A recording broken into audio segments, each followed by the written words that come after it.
Bonjour à tous et à toutes, j'espère que vous allez bien.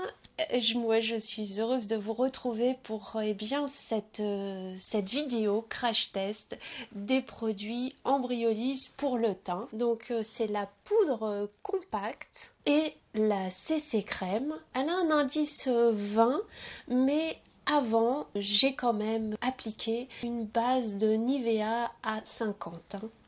Voilà, celle-ci. Avec un petit peu d'huile de rose. C'est pour ça que je brille un petit peu de ce côté-là. Voilà. On voit bien sur mon côté qui n'est pas testé, eh bien mes pores qui sont dilatés, mes petites imperfections, boutons, ridules, là ici autour de l'œil. J'espère qu'on les voit à la caméra, c'est pas dit, mais sinon je vous ferai un gros plan, une macro avec mon portable, vous allez plus vous rendre compte. Et là on voit que j'ai toujours des ridules, bien entendu, mais elles ont leur charme.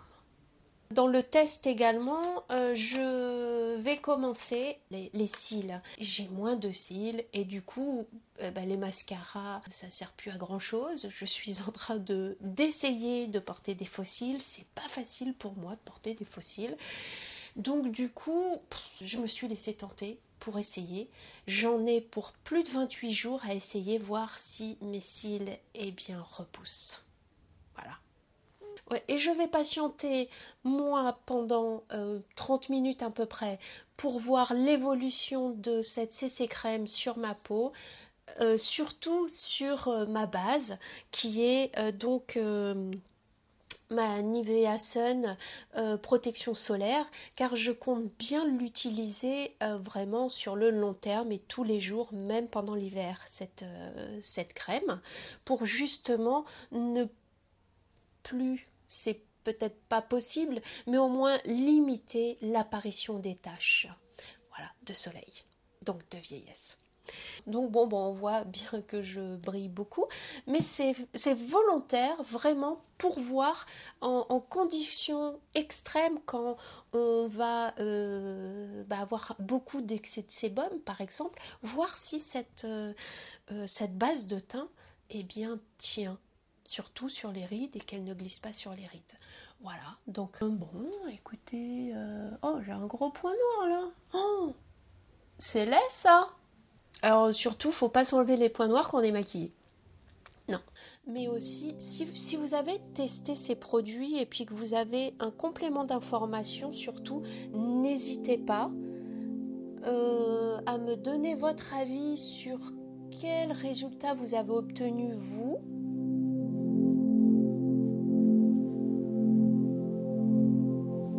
Alors, hop, je m'applique sur les yeux.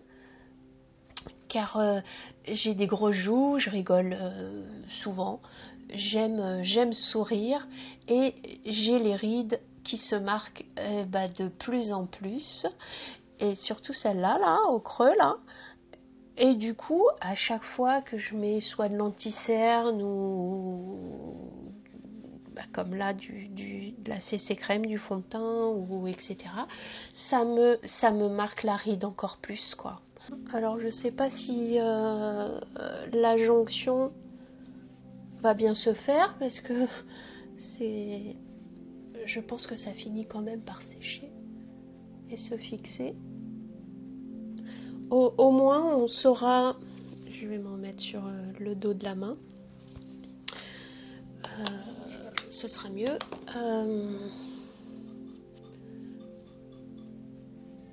Au moins ça permettra de savoir si on peut se refaire des retouches en pleine journée sans que ça fasse paquet. Hein, qu'est-ce que vous en dites? Je vais en remettre sur le front.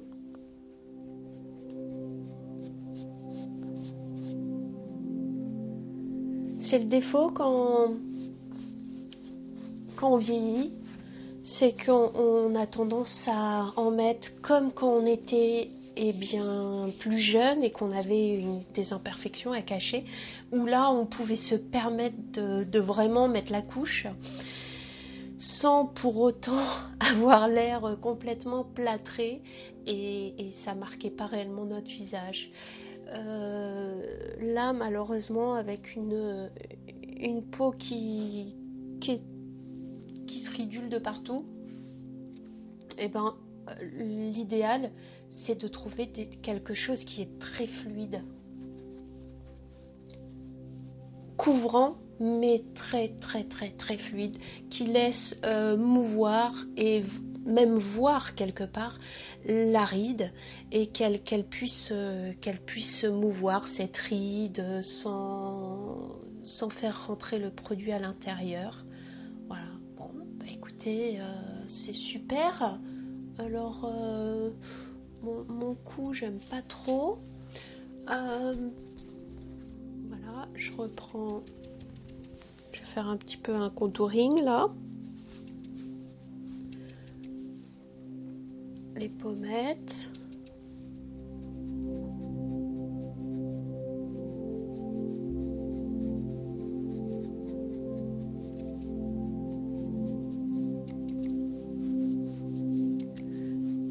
Et là, les joues qui tombent sur la mâchoire. En plus, j'ai des ganglions qui sont tout grands en dessous là. Alors, ça accentue l'effet que ça tombe, mes joues. Alors que, bon, c'est plus mes ganglions qui sont activés, quoi.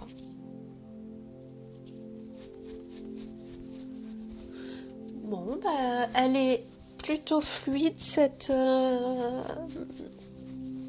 poudre.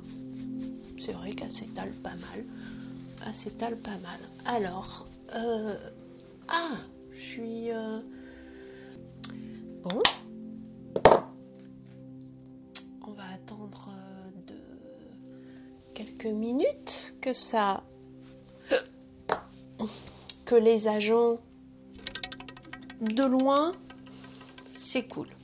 Le mieux, parce que là je suis en intérieur, vous savez quoi, j'ai un doute complet sur le fait que la couleur ça va pas. Regardez ma main, et ça va pas quoi, du tout quoi. Ça va pas, c'est rouge. Ah là là! Donc bon, je suis pas trop après avoir enlevé. Voilà, donc je vous retrouve. J'ai enlevé mon foulard. J'aurais pas dû, il m'allait bien tout compte fait. Là, je ressemble plus à rien. Alors,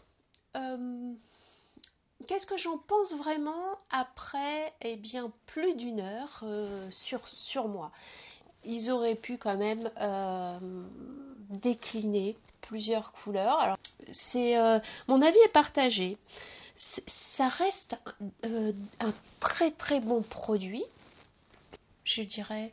L'effet flouté, je l'ai bien vu quand j'ai fait le comparatif, et pendant plusieurs minutes. Ça a été waouh, spectaculaire. Mais là, ça fait plus d'une heure que je l'ai sur la peau. Bon, l'effet flouté, je le vois beaucoup moins. Je dirais à voir. Je peux pas en dire du mal. Je peux pas non plus sauter de joie, vous dire c'est un super produit, etc., etc. Les petits côtés, je suis sur la teinte, quoi. Pour moi, il y a un petit côté rouge qui me dérange. Ça me flatte pas réellement, vu que je suis quand même un petit peu jaune dans le genre. Et